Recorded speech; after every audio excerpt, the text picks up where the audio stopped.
Thank you, President James, for your invitation and the warm introduction. And thank you to the team at Heritage, including my longtime friend Ed Floner, for holding this event. I see that Congressman Lester Wolf, a great author of Taiwan Relations Act, is also in the audience. Good afternoon to you all, as well as the members of the audience and media with us today. Now, it is wonderful to be here at the Heritage Foundation, an institution that is not only at the center of politics in Washington, D.C., but also instrumental to many of the policy questions that are shaping our world today.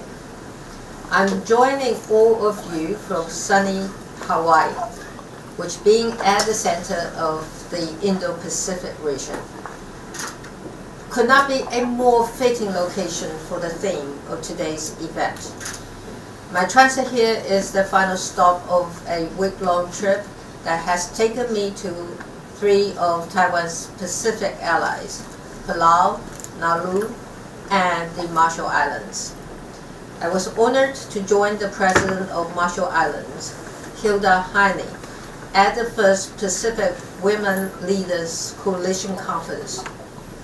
At the conference, as part of our commitment to support women leaders, including in business, we announced a new Women Entrepreneurship Fund for the Pacific region.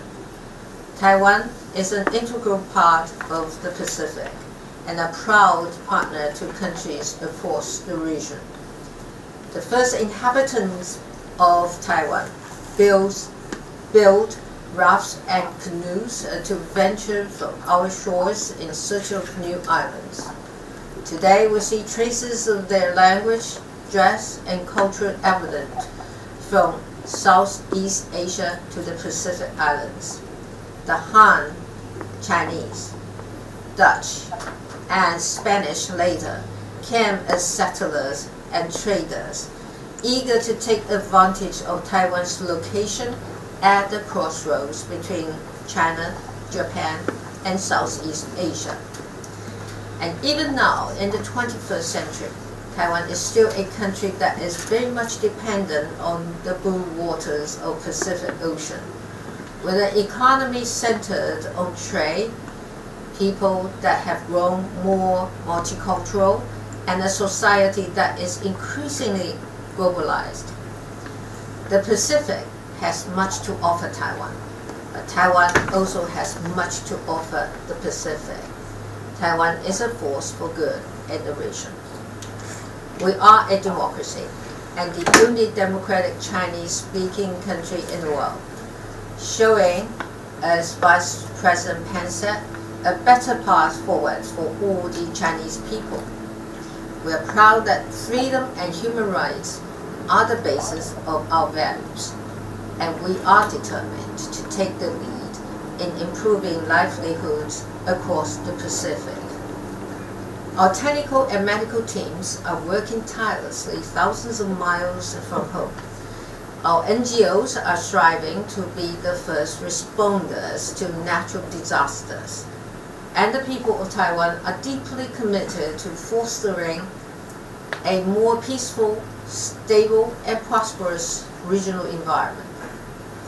Taiwan is an ideal partner as the United States and other like-minded countries reaffirm their enduring commitment to the region. And today, I want to make clear that we are ready to play our part in ensuring that the Indo-Pacific remains free and open for generations to come. Our approach to the Indo-Pacific centers on the 3 core principles: democracy, regional prosperity, and collective security. First, in terms of democracy, recent trends clearly show that like-minded countries must be much more proactive in defending democratic values, both at home and abroad. As Ronald Reagan told the British Parliament, in defense of democracy during the waning years of the Cold War, he said, Optimism comes less easily today, not because democracy is less vigorous, but because democracy's enemies have refined their instruments of repression.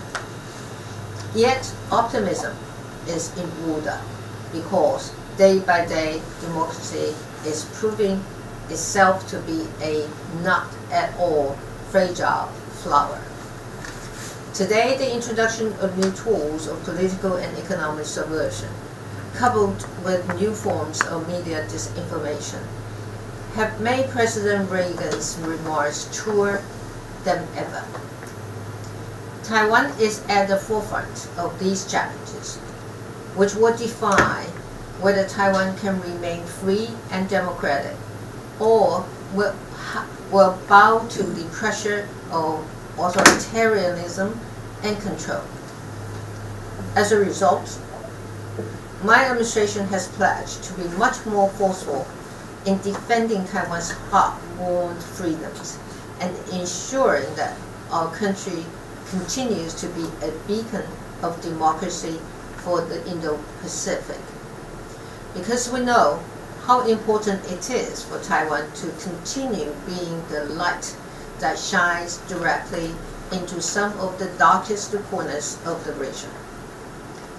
Earlier this month, I laid out a 7-point plan to protect our democracy, the rule of law, and economic vibrancies amid mounting pressure from China to accept a one country, two systems model. We are taking a much more aggressive approach to counteract the Chinese government's infiltration of our society and economy, as well as their interference in our domestic affairs. We'll also be more active in aligning ourselves with other like-minded countries that are facing similar challenges around the world. Yesterday in Taiwan, we held a regional workshop for anti-corruption in public and private sectors in Taiwan.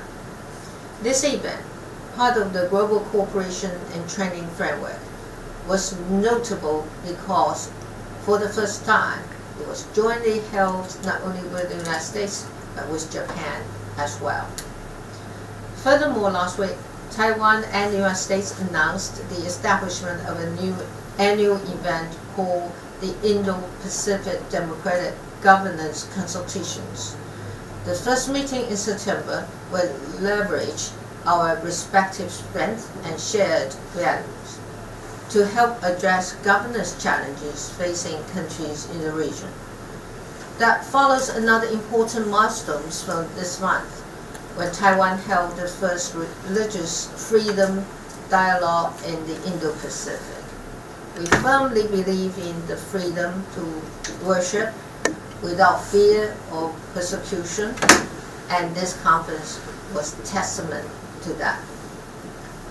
We are also stepping up our engagements in the Pacific Islands, where China has engaged in a campaign to increase their influence in the region.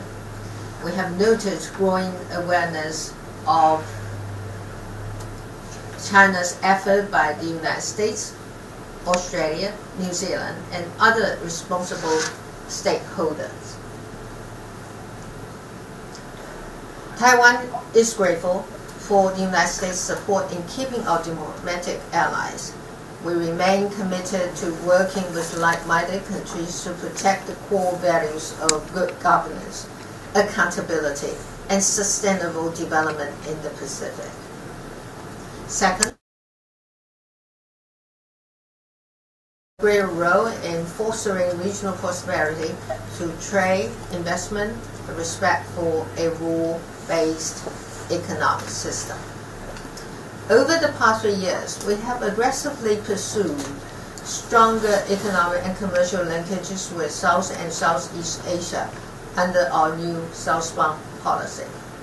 In 2018, our bilateral trade with countries under our new southbound policy reached $117 billion, a 6% increase from the previous years. In that same period, inbound investment has grown 43% and inbound tourism by 45%. 14%. In India, we successfully concluded a new bilateral investment agreement in December last year. And in Vietnam, Taiwanese companies are nearing the completion of a new $600 million petrochemical plant on the outskirts of the Ho Chi Minh City. Our New South-bound policy has been a success, reconnecting Taiwan with the economic miracles taking place in South and Southeast Asia, the heart of the Indo-Pacific region. We are also devoting greater efforts to address the infrastructure deficit around the region. Taiwan was once a major recipient of aid from the United States, which helped us blossom into an economic powerhouse. Today, we want to use our resources to play a similarly positive and constructive role, from building new sports stadiums in the Solomon Islands and Palau to the joint international development of new commercial projects elsewhere in the Pacific.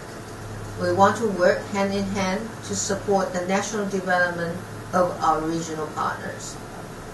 We also see opportunities to make sustainable investments in infrastructure, energy, digital economy, agriculture, and public health under our Official Development Assistance, that is ODA program.